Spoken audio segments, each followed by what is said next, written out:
അമർത്തിരിക്കുന്നുണ്ടാവും. നാട്ടിലുള്ളവർ മൊത്തം അറിയും നമുക്ക് പീരീഡ്സ് ആണ് എന്നുള്ള കാര്യം. എന്നിട്ട് അവിടെ നിന്ന് ഒരു 5 മിനിറ്റ് നടക്കണം. അത് കഴിഞ്ഞ് കുളിച്ച് വരുമ്പോ ഈ 2നും 3നും ഒക്കെ കുളിച്ച് വരുമ്പോ നനഞ്ഞ് ഈറനാലെയാണ് നമ്മള് വരിക. ഡ്രസ്സ് മാറിയിട്ട് അറപ്പാവും. കനമുള്ള വെള്ളമായിട്ടുണ്ടാവും. വേനൽക്കാലത്തൊക്കെ ചളി പിളി വെള്ളത്തിൽ മുങ്ങി കുളിച്ചിട്ട് ഞാൻ പറഞ്ഞു, എൻ്റെ കണ്ണേറ്റ് വയ്യാതായപ്പോ ഞാൻ ഹസ്ബൻഡിനോട് പറഞ്ഞു, ഇനി ഈ സിസ്റ്റം കൊണ്ടുപോകാൻ പറ്റൂല. നമുക്ക് നമ്മളെ കുട്ടികള് ജന്തുക്കൾ വന്നാ പാമ്പും ചേരയൊക്കെ വന്നാൽ നമ്മൾ അവരെ രക്ഷിക്കാൻ വേണ്ടിയിട്ട് ഈ ലീവാണോ എന്ന് ഓർത്തിട്ടാണോ ഇരിക്കുക. ഹായ് ഫ്രണ്ട്സ്, പുതിയൊരു വീഡിയോയിലേക്ക് സ്വാഗതം. അപ്പൊ ഇന്ന് നമ്മൾ തമ്മിൽ കണ്ട പോലെ തന്നെ പീരീഡ്സ് ആണ് കേട്ടോ. പീരീഡ്സ് എന്ന് പറഞ്ഞാൽ മൊത്തത്തിലുള്ള പീരീഡ്സ് അല്ല. ഈ പീരീഡ്സിന് എൻ്റെ ജീവിതത്തിൽ ഞാൻ അനുഭവിച്ചിട്ടുള്ള കാര്യങ്ങളാണ് ഞാനിവിടെ പറയുന്നത് കേട്ടോ. അതായത് കല്യാണം കഴിയൊന്നും നമുക്ക് വലിയൊരു പ്രശ്നമുള്ള കാര്യം തന്നെ കേട്ടോ. ഞങ്ങളുടെ വീട്ടില് 4 പെൺകുട്ടികളാണ്. ഒരു ചേച്ചി, 2 അനിയത്തിമാര്, ഞാന്, പിന്നെ അമ്മ. അങ്ങനെ 4 പെണ്ണും ഒരനിയനും അച്ഛനും അമ്മയാണ്. അതാണ് നമ്മുടെ ഫാമിലിയിൽ ഉണ്ടായിരുന്നത്. അതുകൊണ്ട് തന്നെ പിന്നെ ഞങ്ങൾ 4 ഇങ്ങനെ 2 വയസ്സിന്റെ വ്യത്യാസമുള്ള ആൾക്കാരായതുകൊണ്ട് തന്നെ എന്നും അമ്മ അടക്കം എന്നും പീരീഡ്സ് ആയിട്ട് പറഞ്ഞാൽ ആളുണ്ടാവുന്ന ഒരു വീടായിരുന്നിട്ടത്. അതുകൊണ്ട് ഞങ്ങൾക്ക് ഇത് വേറെ ഒരിക്കലും ഒരു നടക്കുന്ന കാര്യമല്ലായിരുന്നു. പീരീഡ്സിന്റെ ടൈമിൽ തൊടാതെ ഇരിക്കുക, അയിത്തായിട്ടിരിക്കുന്നത് പരിപാടി നമുക്ക് ഇവിടെ ഉണ്ടായിരുന്നില്ല. ബുദ്ധിമുട്ടായിരുന്നു. പിന്നെ ഇത്ര സൗകര്യങ്ങളൊന്നും നമുക്ക് ഉണ്ടായിരുന്നില്ല കേട്ടോ. ചെറിയൊരു വീടായിരുന്നു. അപ്പോൾ ഇങ്ങനെ വേറെ ഇരിക്കുന്നവർക്ക് കിടക്കാനായിട്ട് ഒരു റൂമൊന്നും ഇല്ലാത്തതുകൊണ്ട് നമ്മളെ വീട്ടിൽ ആ ഒരു സിസ്റ്റം ഉണ്ടായിരുന്നില്ല. അങ്ങനെ കല്യാണം കഴിഞ്ഞപ്പോഴാണ് ഞാൻ ഈ പീരീഡ്സ് കൊണ്ടുള്ള ബുദ്ധിമുട്ട്, ഒരു നരകം എങ്ങനെയൊന്നും നിന്ന് കിട്ടിയാൽ മതി എന്നും വരെ ഞാൻ ചിന്തിച്ചിട്ടുണ്ട് കേട്ടോ. അങ്ങനെ ബുദ്ധം കഴിഞ്ഞതിന്റെ ശേഷമാണ് നമ്മൾ ഈ ഒരു സംഭവം ഭയങ്കര ബുദ്ധിമുട്ടുള്ള ഒരു സംഭവമായി മാറിയത് കേട്ടോ. എന്താ വെച്ചാല് അവിടെ നമുക്ക് പീരീഡ്സ് ആയിട്ടുണ്ടെങ്കിൽ വീട്ടിൽ നിന്ന് കുളിക്കാനുള്ള അനുവാദമില്ല. അമ്മായിയമ്മയും അച്ഛനും ഹസ്ബൻഡും വീട്ടിൽ നിന്ന് കുളിക്കാനായിരിക്കില്ല. കുളത്തിൽ തന്നെ പോകണം. കുളത്ത് പോയി കുളിക്കണം. കുളത്ത് പോയി മേല് കഴുകാൻ പോലും കുളത്തിൽ പോകണം. എനിക്കാണെങ്കിൽ ആ സമയത്ത് തീരെ നടക്കാൻ പോലും പറ്റില്ല. ഭയങ്കരമായിട്ട് വയറുവേദന, വയറിളക്കം, ഛർദി, അങ്ങനെ ഭയങ്കര. ആദ്യമൊക്കെ നമ്മൾ ആ ഗുളിക കഴിക്കുമായിരുന്നു കേട്ടോ. മെസ്റ്റൽസ് എന്നൊക്കെ പറഞ്ഞിട്ട് വേദനയുടെ ഗുളിക കഴിക്കും. ഭയങ്കര ഛർദി, വയറിളക്കം ഒക്കെ ഈ ടൈമിൽ നമുക്ക് നീച്ച് നിൽക്കും. ഇവിടെ ഇരുന്ന് ഞങ്ങൾ സ്വന്തം വീട്ടിലുള്ളതാണെങ്കിൽ ഉലുവ തിളപ്പിച്ചിട്ട് അതിൽ വെള്ളം ഒഴിച്ചിട്ട്, അത് ഉലുവ വറുത്തിട്ട് അതിൽ വെള്ളം ഒഴിച്ചിട്ട് അത് തിളപ്പിച്ചിട്ട് കുടിക്കട്ടോ. പത്തിരി ചട്ടിയിൽ ഇട്ടിട്ട് അങ്ങനെ ചെയ്തിട്ട് അങ്ങനെ ചെയ്യായിരുന്നു. അവിടെ ആയപ്പോൾ എനിക്ക് അതൊക്കെ ബുദ്ധിമുട്ടായിരുന്നു. ആരും ചെയ്തു തരാൻ തന്നെ ഉണ്ടായിരുന്നില്ല കേട്ടോ. നമുക്കൊരു ചൂടുവെള്ളം പോലും തരാൻ ആളില്ല. എന്താന്ന് വെച്ചിട്ടുണ്ടെങ്കിൽ ആ സമയത്ത് നമുക്കൊരു ചൂടുവെള്ളം കുടിക്കണം. തണുത്ത വെള്ളം ഒന്നും കുടിച്ചിട്ട് കാര്യമില്ല. അപ്പോൾ എന്താ പറയുക, ഒരു ചൂടുവെള്ളം എപ്പോഴും കുടിക്കണം കേട്ടോ. തണുത്ത വെള്ളം ഒന്നും കുടിക്കാൻ പറ്റില്ല, വയറുവേദന കൂടും. പിന്നെ വയറ്റത്ത് നമ്മൾ കുപ്പിയിൽ നല്ല ചൂടുള്ള വെള്ളം ആക്കിയിട്ട് വയറ്റത്ത് ഇങ്ങനെ വെച്ചിട്ട് അമർത്തും. അപ്പോൾ ഒക്കെ വയറുവേദനയ്ക്ക് കുറച്ച് ആക്കുണ്ടാവും. എല്ലാവർക്കും അങ്ങനെ ആവണമെന്നില്ല. എനിക്കൊക്കെ അങ്ങനെ ഇരുന്നിട്ട് ഭയങ്കര വയറുവേദന, തലേ ദിവസം തുടങ്ങും വയറുവേദന. അങ്ങനെ ഒരു നരകം പിടിച്ചൊരു സംഭവമായിരുന്നു ഈ സാധനം. അപ്പോൾ ഇങ്ങനെയുള്ള ഞാൻ അവിടെ ചെന്നപ്പോൾ ഏത് തണുപ്പായാലും എന്തൊരവസ്ഥയായാലും നമ്മൾ ആ കുളത്തിൽ തന്നെ പോയിട്ട് മുങ്ങി കുളിക്കണം. വീട്ടിൽ നിന്ന് കുളിക്കാൻ പറ്റൂല. ഭയങ്കര നിർബന്ധങ്ങൾ. പിന്നെ തൊടാൻ പാടില്ലാത്ത പോട്ടെ, സാരില്ല, ആരും തൊടണ്ട, പണിയെടുക്കണ്ട. പക്ഷെ നമ്മൾ നടക്കുമ്പോൾ അവിടെ തട്ട് തൊട്ട്, ചവിട്ടി തൊട്ട്, ചൂല് തൊട്ട്. ഈ 2 ദിവസം നമ്മൾ തുണി കഴുകാൻ പാടില്ല. കഴുകിയിട്ടുണ്ടെങ്കിൽ ആരും തോരടില്ല, അത് അവിടെ തന്നെ ഇരിക്കും. എന്നിട്ട് അത് എങ്ങാനും ആരെങ്കിലും പോകുമ്പോ നമ്മൾ തോരട്ടതാണെങ്കിൽ തന്നെ തോരട്ടത് കാറ്റിന് മേല് പാറി അതിൻ്റെ അടുത്ത് കൂടെ പോയപ്പോ മേല് തട്ടി, അങ്ങനൊക്കെ പറഞ്ഞിട്ട് ഭയങ്കര വിഷയമായിരുന്നു കേട്ടോ. ആ സമയം എനിക്ക് ആലോചിക്കാൻ പോലും വയ്യ. അത്രയ്ക്ക് ഒരു ബുദ്ധിമുട്ടായിട്ടുള്ളൊരു സാധനമായിരുന്നു ആ ഹസ്ബൻഡിന്റെ വീട്ടില് പീരീഡ്സ് കേട്ടോ. അങ്ങനെ എന്താന്ന് വെച്ചിട്ടുണ്ടെങ്കിൽ നമുക്ക് ഏറെ ഞാൻ നരകിച്ചത്, വെള്ളം തരില്ല നമുക്ക് കുടിക്കാൻ. എന്താണെന്നറിയില്ല, ആ സ്ത്രീ, എൻ്റെ അമ്മായിയമ്മ എന്ന് പറഞ്ഞാൽ അവര് വെള്ളം തരൂല കേട്ടോ. നമുക്ക് എടുത്ത് കുടിക്കാനുള്ള സ്വാതന്ത്ര്യമില്ല. ഹസ്ബൻഡും പണിക്ക് പോകും. പിന്നെ മക്കള് വലുതായതിനു ശേഷം വലിയ ബുദ്ധിമുട്ടില്ല. അവര് കുറച്ച് വെള്ളം എടുത്തിട്ട് കുടിക്കാൻ, ഒരു ജഗ് വെള്ളം കൊണ്ടു തന്നാൽ മതി, അവരത് തരൂല. വെള്ളം തരില്ല. കുടിക്കാൻ ആകെ ചോറുണ്ണുമ്പോൾ 1 ഗ്ലാസ് വെള്ളം, ചായ കുടിക്കുമ്പോൾ 1 ഗ്ലാസ് വെള്ളം മാത്രം നമുക്ക് തരുള്ളൂ. എനിക്കാണെങ്കിൽ വെള്ളം കുടിച്ചിട്ടില്ലെങ്കിൽ വയറുറയ്ക്കും, മൂത്രം കടച്ചില്. അങ്ങനെ ഈ പീരീഡ്സിന് 2 ദിവസം കഴിയുമ്പോഴേക്ക് കൂടുതൽ അസുഖങ്ങളായിട്ടുണ്ടാവും ട്ടോ. അവര് എന്താന്ന് എനിക്കറിയില്ല. നമ്മളൊന്ന് ഇറങ്ങിപ്പിക്കാൻ കിട്ടിയൊരു ചാൻസ് അല്ലേ വിചാരിച്ചിട്ടാ തോന്നുന്നുണ്ട്. വെള്ളം തരുമെന്ന് ഞാൻ എന്നിട്ട് എന്നും ഹസ്ബൻഡിനോട് പരാതി പറയും. കുടിക്കാൻ കുറച്ച് വെള്ളം തന്നിരുന്നെങ്കിൽ അതെങ്കിലും വലിയ കാര്യമായിരുന്നു. അങ്ങനെയായിരുന്നു ട്ടോ അവിടുത്തെ പീരീഡ്സ്. എന്നിട്ട് നമ്മൾ ഈ കുളത്തില് 2 ദിവസം ഇട്ട തുണിയൊക്കെ എടുത്ത് വെച്ചിട്ട് ഇപ്പൊ രണ്ടാമത്തെ ദിവസം തുണി തിരുമ്പിയിട്ടുണ്ടെങ്കിലും അത് നമുക്ക് തോരട്ടിട്ട് ഉണക്കാനോ എടുത്തേക്കാനോ ഒന്നും പറ്റൂല. മൂന്നാമത്തെ ദിവസം നമ്മളത് കുളത്തിലേക്ക് കൊണ്ടുപോകണം. എന്നിട്ട് മൂന്നാമത്തെ ദിവസം രാവിലെ നമ്മൾ ആ കുളത്ത് പോയി വന്നിട്ട് ശരിക്കും പറഞ്ഞാൽ ഈ മൂന്നാമത്തെ ദിവസം നമുക്ക് ബ്ലീഡിങ് നിന്നിട്ടൊന്നുണ്ടാവില്ല. എന്നാൽ പോലും അന്ന് നമുക്ക് ഈ 2 ദിവസം കൂടി നമുക്ക് പെൻഡിങ്ങിലിട്ട പണി മൂന്നാമത്തെ ദിവസം ഇരിക്കാൻ പോലും അന്നൊന്നും ശരിക്കും പറഞ്ഞിട്ടുണ്ടെങ്കിൽ ഹെവി ഫ്ലോ ആയിരിക്കും. ആ സമയത്ത് നമുക്ക് ഇരിക്കാനോ കാലടക്കാനോ പറ്റാത്ത ആ സമയത്ത് രാവിലെ മുതൽ വൈകുന്നേരം വരെ നമുക്ക് അന്ന് 2 ദിവസം പണിയെടുക്കാതെ അവിടെ ഇരുന്നതിനുള്ള ഇഷ്ടംപോലെ പണി ഒരുമിച്ച് അങ്ങോട്ട് കിട്ടൂട്ടാ. അങ്ങനെയായിരുന്നു. ഇത് വരികയെന്ന് ആലോചിച്ചാൽ തന്നെ ഭയങ്കര ബുദ്ധിമുട്ടായിരുന്നു. മക്കളെ കാര്യം, മക്കളാണെങ്കിൽ വിശന്ന് നിലവിളിക്കുമ്പോൾ അവർക്ക് നേരെ കഞ്ഞി കൊടുക്കാൻ പറ്റൂല, ചോറ് കൊടുക്കാൻ പറ്റൂല. ഇവരെന്തെങ്കിലും കൊടുത്തിട്ടുണ്ടെങ്കിലോ അതാണെങ്കിൽ മക്കൾ തിന്നൂല. നമ്മൾ കൊടുക്കുകയാണെങ്കിൽ അവിടെ നിങ്ങൾ കുട്ടികൾ ഇവരെ പോയി തൊട്ടിട്ടുണ്ടെങ്കിൽ നമുക്ക് ഭയങ്കര ഇവിടെ ചീത്ത പറഞ്ഞാൽ ഭയങ്കരമായിട്ട് വഴക്ക് പറയും. തന്തയ്ക്കും തള്ളയ്ക്കും അല്ലാണ്ട് അവര് പറയൂല. അങ്ങനെ ഇരുന്നിട്ടോ ഒരു ദിവസം ഞാനിതുപോലെ അവർക്ക് കുറെ ആടുകൾ ഉണ്ടായിരുന്നു കേട്ടോ.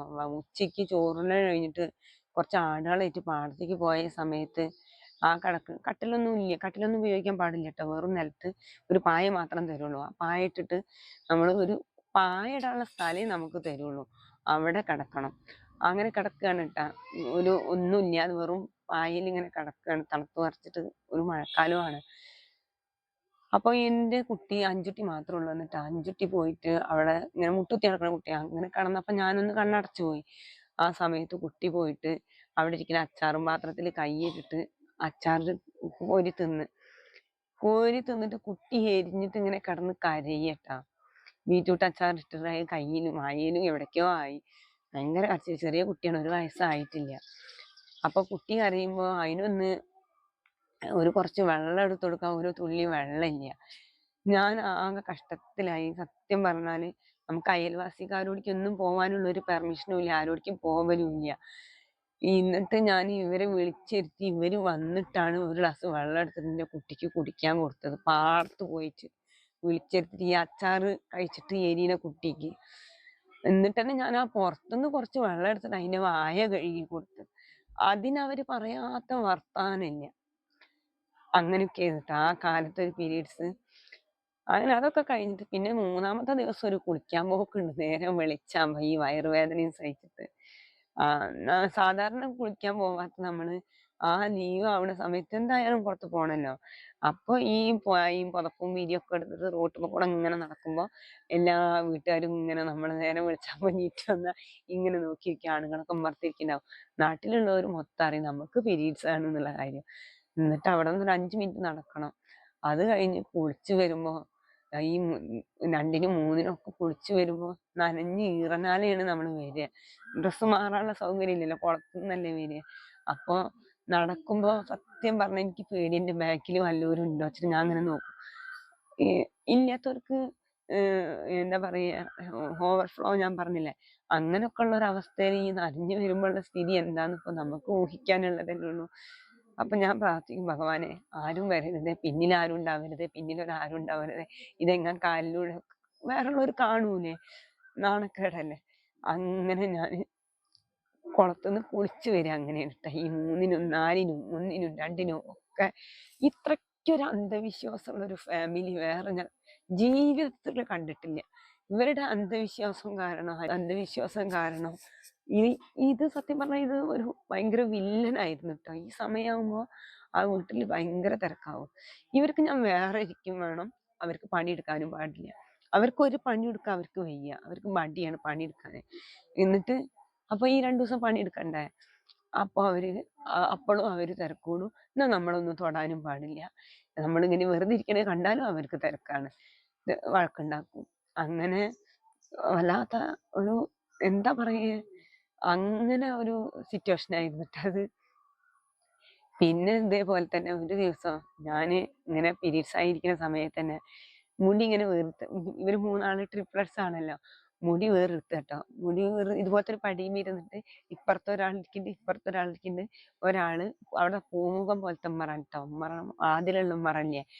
അപ്പൊ ഉമ്മറത്തെ വാതിൽ അടച്ചിട്ട് ഉമ്മറത്താണ് ആ കുട്ടി തൊട്ടിയിൽ കിടന്നുറങ്ങാണ് ഒരാള്. രണ്ടാളിന്റെ അപ്പുറം ഇപ്പുറം ഇരിക്കുന്നുണ്ട്. അപ്പോഴാണ് മോളിന്ന് ഇതുപോലെ ഓടിട്ട വീട് തന്നെയാണ് കേട്ടാ. മോളിന്ന് ഒരു പാമ്പ് മരത്തുമ്മ കേറിയിട്ട് താഴേക്ക് വീണിട്ടോ എങ്ങനെയാന്ന് അറിയില്ല. താഴെ വീണ് എന്റെ കാലിന്റെ തൊട്ട് കാലിന്റെ അടുത്ത്. ഞാൻ ആകെ പേടിച്ചിട്ടാ എന്താ ചെയ്യാൻ. വലിയൊരു പാമ്പ് എങ്ങോട്ടാ ഓടുന്നൊന്നും എനിക്കൊരു പിടിയില്ല. ഞാന് രണ്ട് കുട്ടികളും രണ്ടൊക്കത്തും വെച്ചിട്ട് അകത്തേക്ക് ഓടിയിട്ടാണ്. ഓടി വന്നിട്ട് ഈ അതിന്റെ അടുത്ത് തന്നെ അപ്പുറത്ത് ആണ് കുട്ടി തൊട്ടിയെ കിടക്കണത്, ചുമരിന്റെ അപ്പുറത്ത്.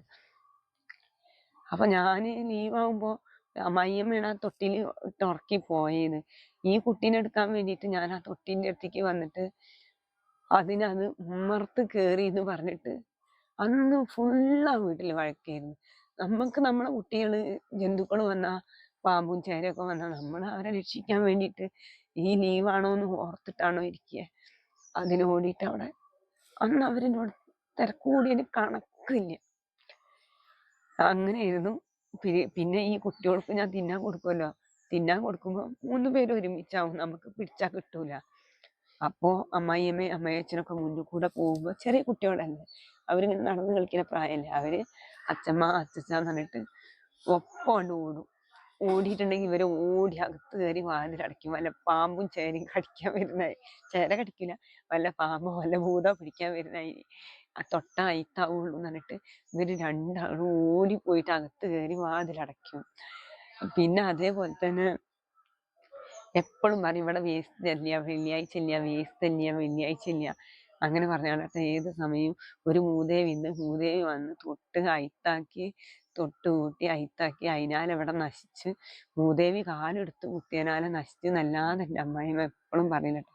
എന്നാ ഹസ്ബൻഡിനുണ്ടോ അവരും ഈ സൈഡ് തന്നെ കേട്ടോ. അവർക്കും ഈ ഈ അമ്മ ഇങ്ങനെ വളർത്തിയെടുത്തോണ്ടാണെന്ന് തോന്നുന്നത്. അവർക്കും ഭയങ്കരമായിട്ട് ഇങ്ങനെയുള്ള കാര്യങ്ങൾ ഭയങ്കര അന്ധവിശ്വാസമാണ്. ഞാൻ പറയും ഇങ്ങനെ ഇനി വേറെ ഇരിക്കണമെങ്കിൽ ഇരിക്കുക, നമുക്ക് വീട്ടിൽ നിന്ന് കുളിച്ചാൽ പോരെ.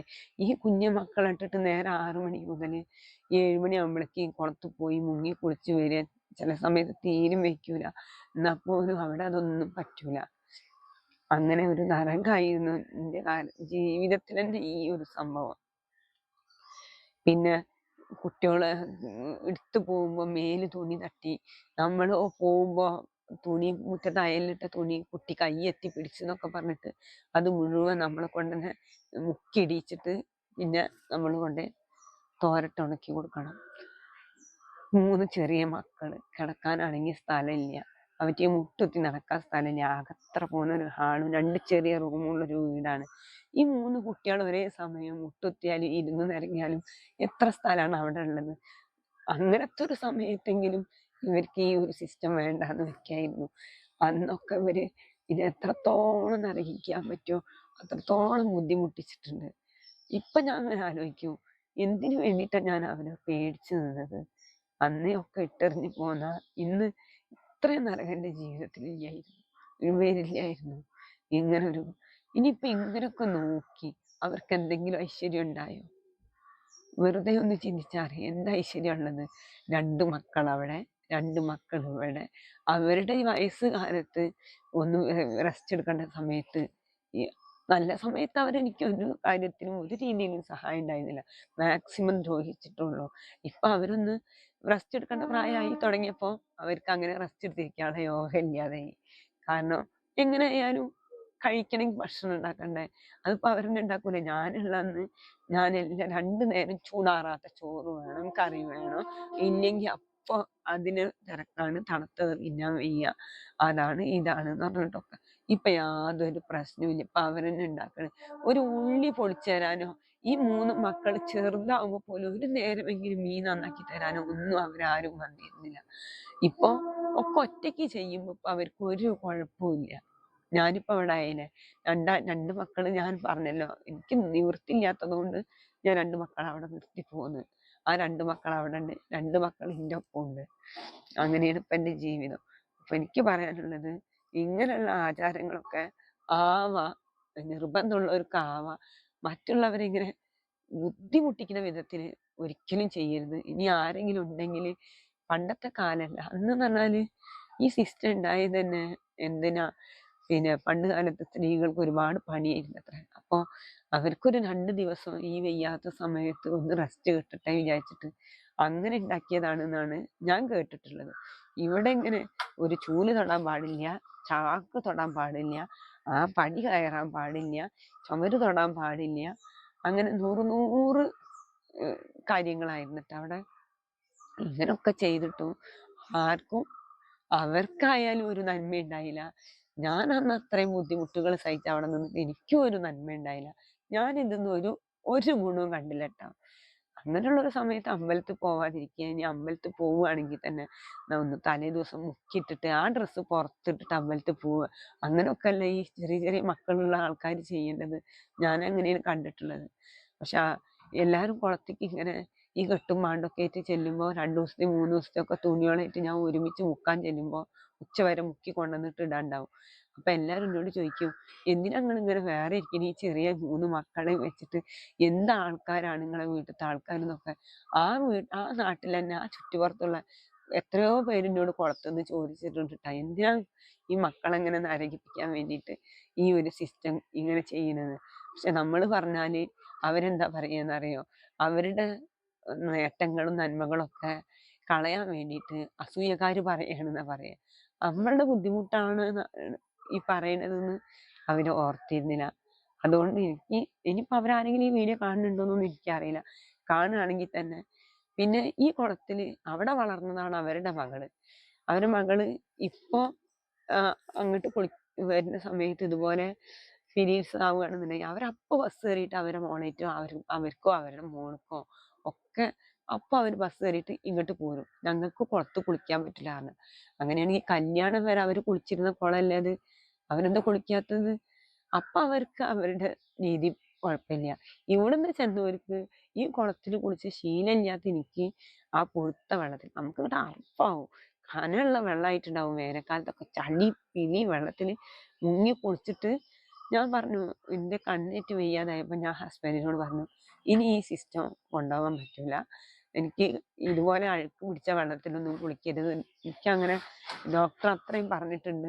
കണ്ണിന് ഒരു വൃത്തികേടും ആവരുത്, നല്ല സൂക്ഷിക്കണം, അല്ലെങ്കിൽ അത് ഭയങ്കര ബുദ്ധിമുട്ടായി ഇൻഫെക്ഷനൊക്കെ ആയിട്ട് മാറുള്ളൂ എന്ന്. അപ്പൊ ഞാൻ പറഞ്ഞു, എനിക്കിനി അങ്ങനെ ആ വെള്ളത്തിൽ കുളിക്കാൻ പറ്റില്ല. നമുക്ക് വെള്ളത്തിന്റെ സൗകര്യം ഉണ്ട്, വീട്ടിൽ നിന്ന് കുളിക്കാനോ. അത് അവർക്ക് പറ്റൂല. അപ്പൊ അവര് പറഞ്ഞെന്താ, അവരുടെ സിസ്റ്റം ഒക്കെ അംഗീകരിക്കാൻ പറ്റുന്നവര് അവരവിടെ നിന്നാ മതിയെന്ന്. അങ്ങനെയുള്ള ബുദ്ധിമുട്ടുകളൊന്നും ഇനി എനിക്ക് സഹിക്കാൻ പറ്റൂല.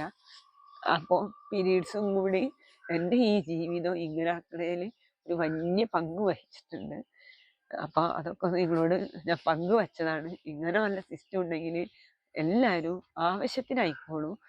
മറ്റുള്ളവരെ ദ്രോഹിക്കാൻ മാത്രം ഇങ്ങനെ കണ്ടിന്യൂ ചെയ്യരുത്. അതാണ് എനിക്ക് പറയാനുള്ളത്.